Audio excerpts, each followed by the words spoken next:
Desa Karang, Kabupaten Nrekang, menyimpan potensi yang tak sekedar tumbuh, namun menghidupi. Sebuah harmoni antara tanah yang subur, ketekunan, dan anugerah alam yang terjaga.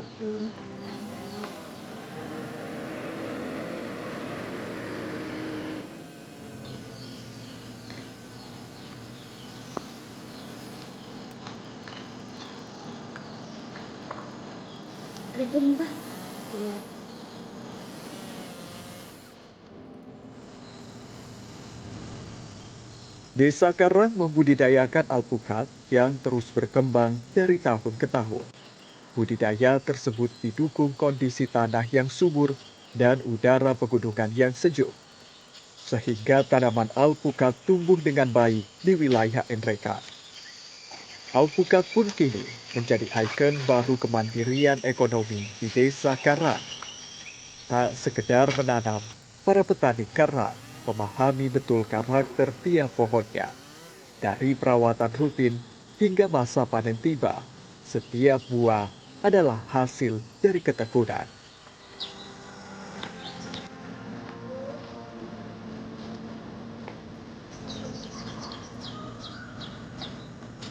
Proses budidaya membutuhkan kesabaran. Dari masa berbunga hingga panen, petani harus memastikan tanaman tetap sehat dan produktif. Untuk menghasilkan buah berkualitas, petani melakukan perawatan secara rutin, mulai dari pemupukan, pemangkasan cabang, hingga menjaga kelembapan tanah.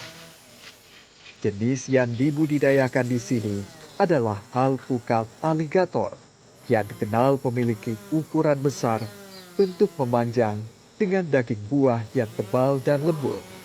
Keunggulan inilah yang membuat permintaannya terus meningkat di pasaran. Untuk jenis apokat saya tanam di kebun sini jenis apokat aligator. Terus kelebihannya itu dagingnya tebal, rasanya creamy, manis dan pulen. Untuk luas lahan sini sekitar hampir 1 hektar. Terus jumlah anunya sekitar 200 lebih, 200 pohon. Kalau dalam satu pohon itu sekitar 200-300 kilo per pohon. Bisa panen dalam setahun itu, dalam satu pohon itu bisa 4 kali satu pohon. Karena dia masih ada buah, berbunga lagi. Kalau bulan tertentu panen rayanya itu sekitar mulai dari bulan 11 sampai bulan 2 panen rayanya di situ. Untuk perawatan ini apokat mudah, cuma ada satu kendalanya itu yang busuk akar, itu saja. Busuk akar saja itu kendalanya kalau apokat. Kalau perawatan agak mudah, paling pembersihan, pemupukan, itu saja. Untuk apokat aligator harganya stabil. Pemasarannya juga alhamdulillah tidak pernah masuk di pasar. Malah orang datang ke sini petik sendiri untuk membeli.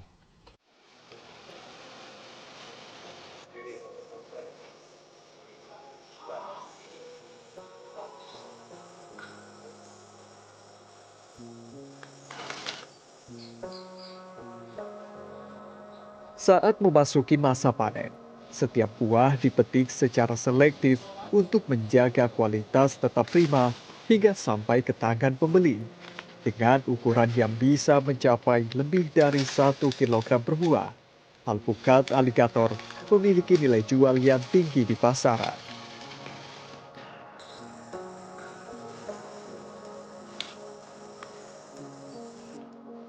Bagi petani, kebun ini bukan sekedar ladang, melainkan sumber kehidupan yang terus tumbuh. Namun di balik hasil yang melimpah, petani masih dihadapkan pada sejumlah tantangan terkait prasarana. Karena itu dukungan infrastruktur dan akses jalan menuju kebun menjadi salah satu harapan petani demi memperlancar distribusi hasil panen ke pasar yang lebih luas.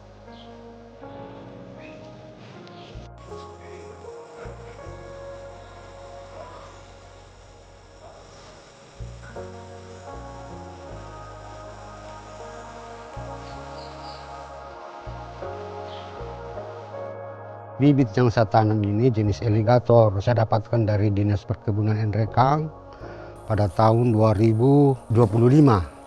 Ini memang bagus Bu, karena ini sudah berlebar saya dapatkan dulu, kemudian kita disarankan dari Dinas Pertanian memang ini jenis ini.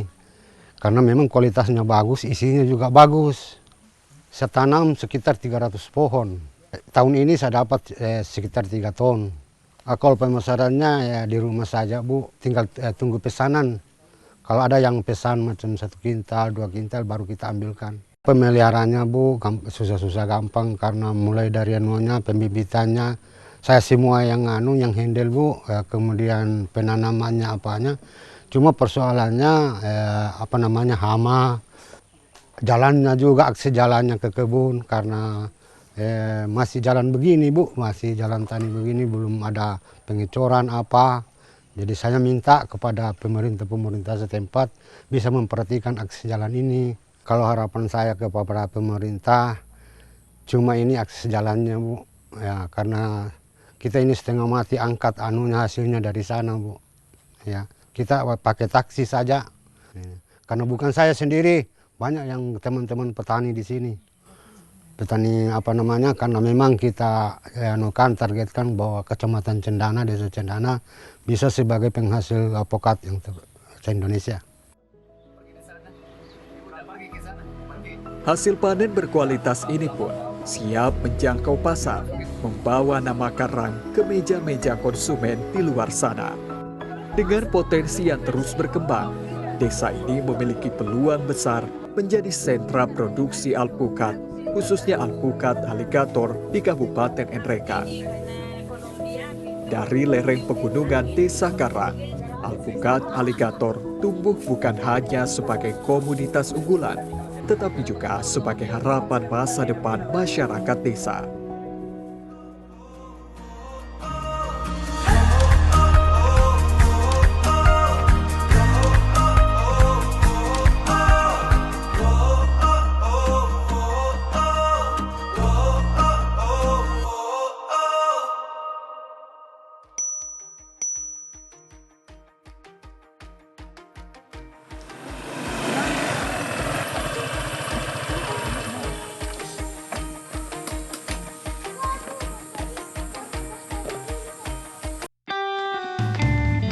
Selain berkebun, warga juga memanfaatkan kekayaan alam melalui budidaya madu trigona.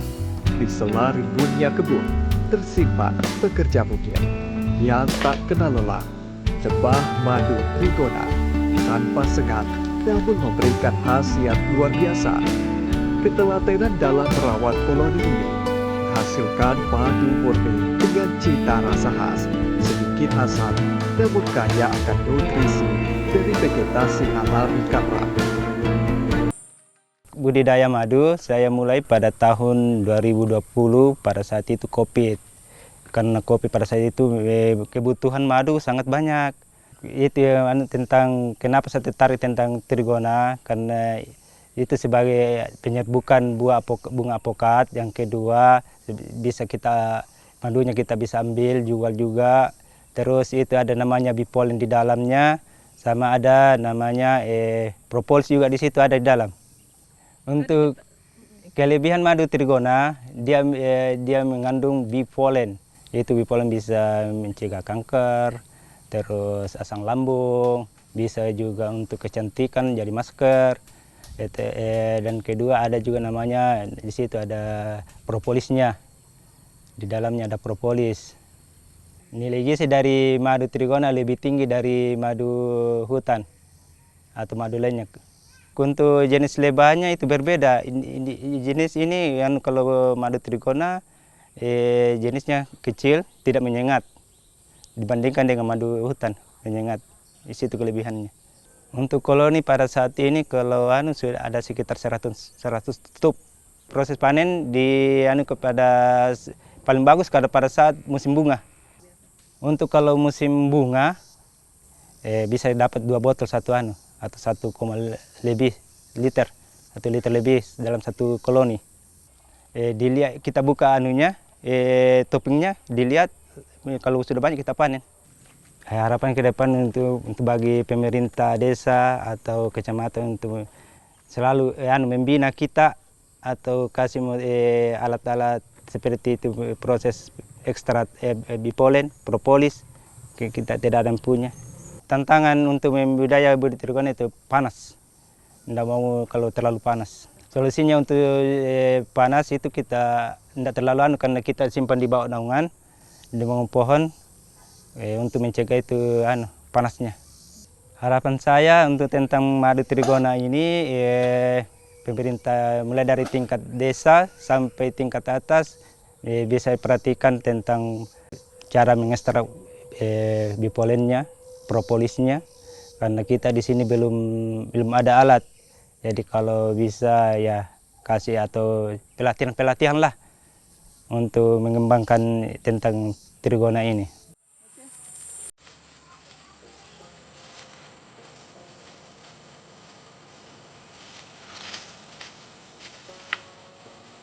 Budidaya madu trigona membutuhkan ketelatenan dan perawatan yang rutin. Meski dikenal sebagai lebah tanpa sengat, koloni trigona tetap memerlukan lingkungan yang terjaga agar dapat berkembang dengan baik.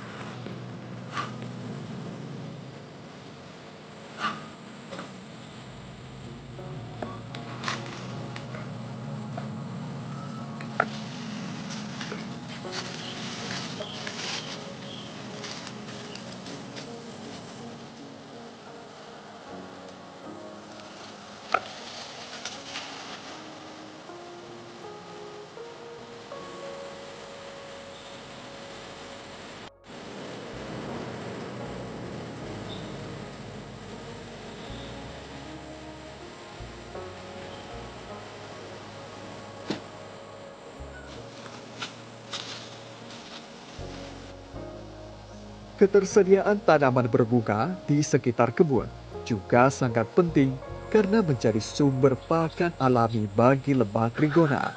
Pemeriksaan dilakukan secara berkala untuk memastikan koloni tetap aktif dan produksi madu berjalan optimal. Dengan perawatan yang konsisten, setiap koloni mampu menghasilkan madu berkualitas dengan cita rasa khas. Bila masa panen tiba, juga dilakukan secara hati-hati agar koloni tetap terjaga dan produksi berkelanjutan.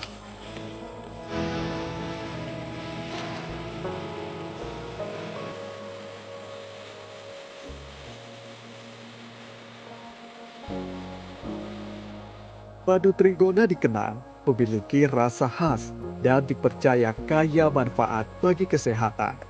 Selain bernilai ekonomi tinggi, budidaya trigona juga membantu penyerbukan tanaman di sekitarnya, termasuk kebun alpukat. Kehadirannya bahkan menjadi bagian dari ekosistem yang saling menguatkan dan menjaga keseimbangan. Setiap tetes madu yang dihasilkan adalah saripati bunga yang terbaik dari hutan dan kebun di sekitar kita. Uniknya, madu ini disimpan dalam kantong-kantong propolis, menjadikannya tinggi akan antioksidan dan memiliki sifat antibakteri alami yang sangat kuat.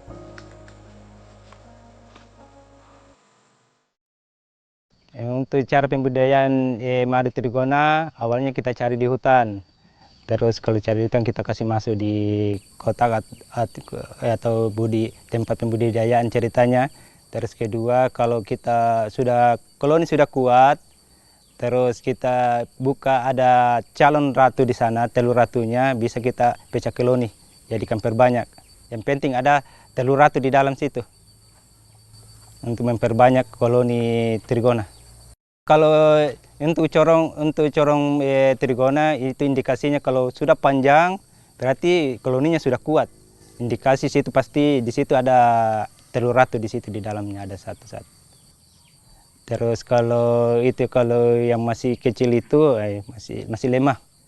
Jangan terlalu diganggu dulu kalau masih kecil corongnya. Untuk pakan madu trigona itu ada istilahnya air mata pengantin, dan kedua dari ini apokat, dari kelapa, apalagi rambutan, mangga, di sini banyak di situ ditanam. Untuk pesan saya untuk generasi muda, marilah kita bikin inovasi untuk diri kita seperti berkebun. Maka kalau kita berkebun kita harus memang berkebun, jangan berkebun-kebun saja. Karena kapan kita berkebun saja ya hasilnya tidak terlalu. Tapi kalau kita continue di situ berkebun, pasti nilai tambahnya setiap hari selalu kita diajar. Bukan kita belajar dari luar, kita selalu diajar oleh pohon itu sendiri. Janganlah kita malu untuk bertani, karena bertani itu bisa kita kasih makan keluarga, dari hasil tani kita bisa kasih sekolahkan anak, terus kedua badan kita sehat karena selalu olahraga bergerak di situ, selalu keluar keringat.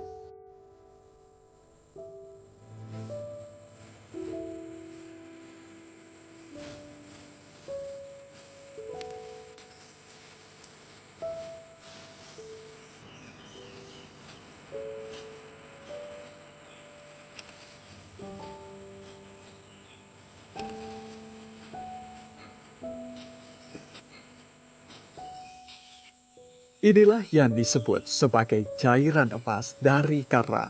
Proses panennya pun dilakukan dengan sangat hati-hati demi menjaga keberlangsungan koloni. Rasa asam, manis yang otentik ini adalah bukti bahwa alam karang masih menyediakan kemurnian bagi siapa saja yang ingin melestarikannya.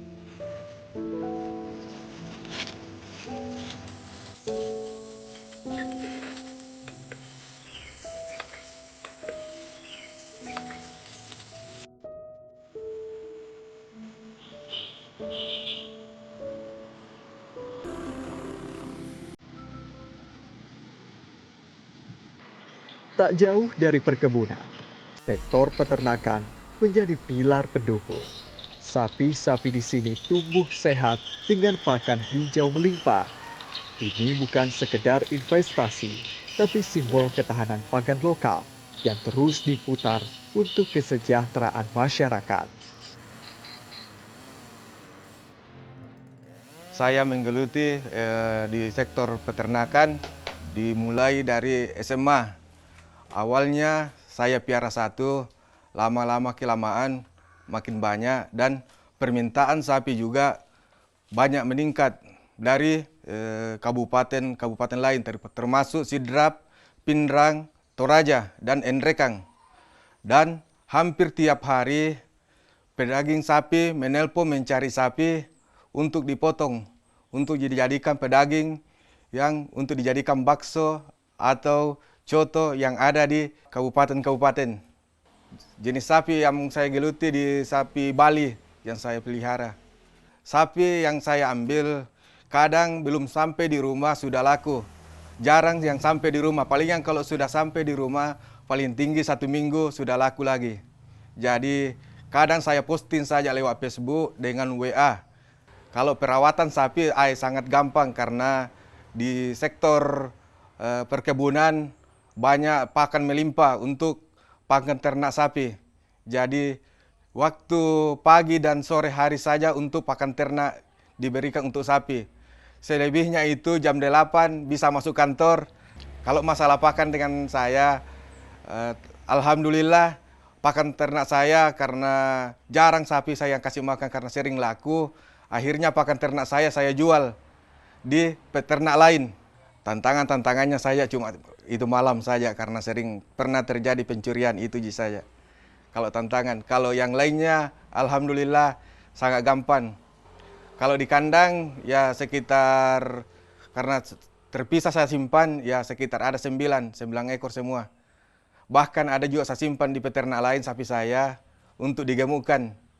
Harapan saya masalah peternakan, saya sangat berharap masyarakat bisa memiliki semua sapi karena penjualannya sangat gampang.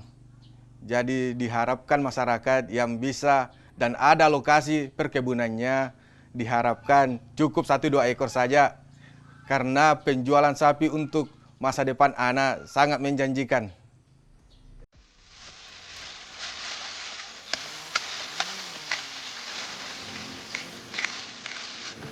Perawatan dilakukan setiap hari, mulai dari pemberian pakan, menjaga kebersihan kandang, hingga memantau kesehatan ternak.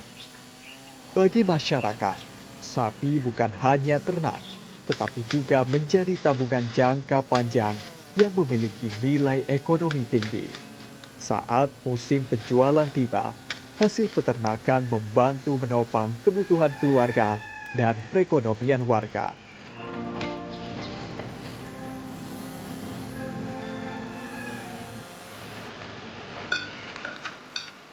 Melalui pengelolaan yang terus berkembang, peternak berharap usaha sapi di Desa Karang dapat semakin maju dan memberi kesejahteraan bagi masyarakat.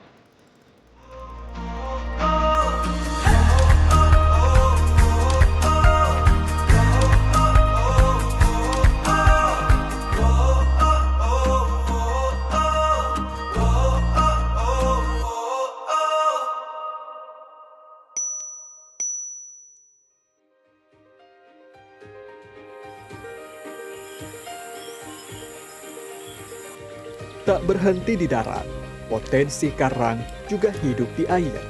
Tambak ikan nila dan ikan emas menjadi sumber penghasilan tambahan. Aktivitas di tambak-tambak ini menjadi pelengkap ekosistem ekonomi yang mandiri dan berkelanjutan. Ikan nila dan ikan emas dipilih karena memiliki daya tahan yang baik serta permintaan pasar yang cukup tinggi. Ada dua jenis ikan, ikan emas sama ikan nila. Karena kalau ikan anunya kenapa saya pilih ikan dua jenis itu? Karena ikan nila banyak permintaan juga, permintaan pasar. Ikan emas, apalagi di sini lokasi ini banyak sekali ikan anunya, patnya situ. Kalau untuk jumlah kolam di sini ada 32. Untuk indukan nila ada 6 kolam. Indukan emas ada 5 kolam dan yang lain untuk pembesaran. Dari larva ke untuk pendederan sekitar 1 bulan, dari pendederan ke untuk pembesaran itu 3 bulan.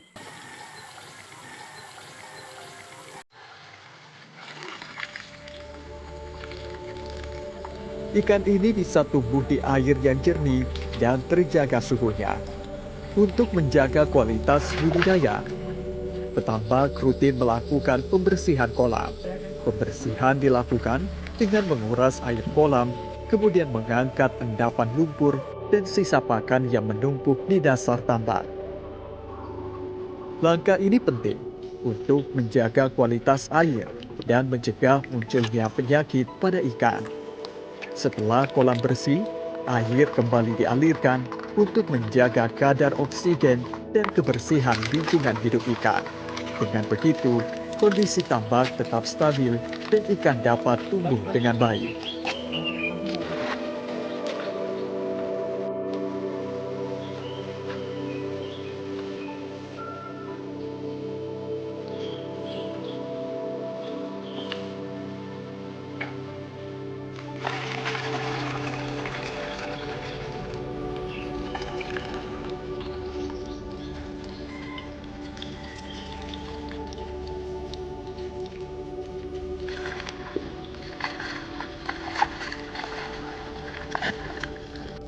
Selain perawatan kolam, pemberian pakan juga dilakukan rutin setiap hari untuk menjaga pertumbuhan ikan tetap maksimal.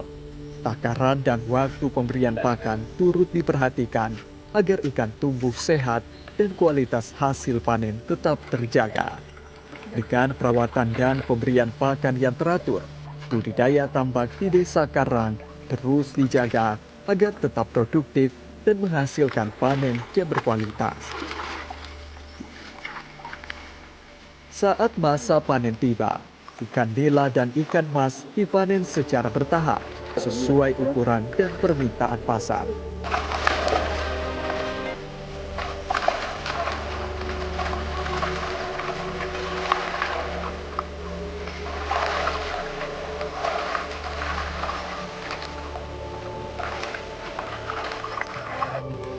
Hasil tambak ini menjadi sumber penghasilan tambahan bagi masyarakat Desa Karang.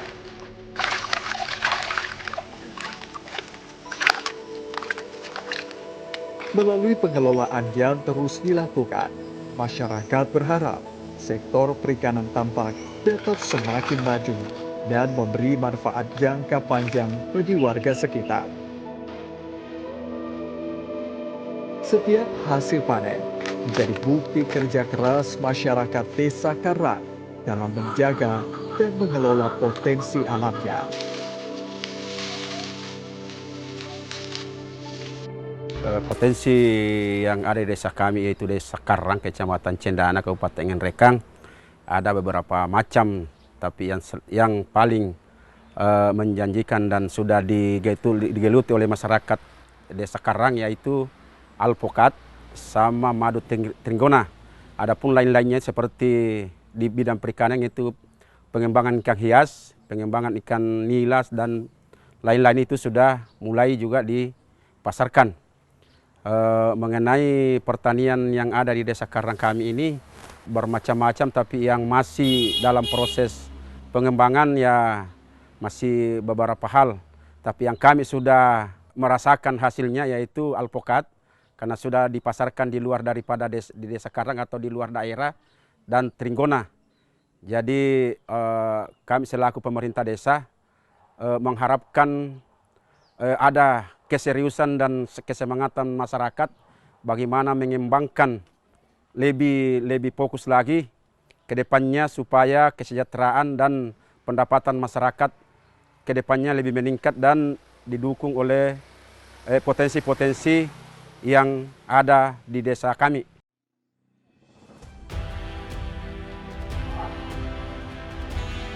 Di tengah kesejukan alam Ngerekang, harapan terus tumbuh bersama hasil bumi yang memberi kehidupan.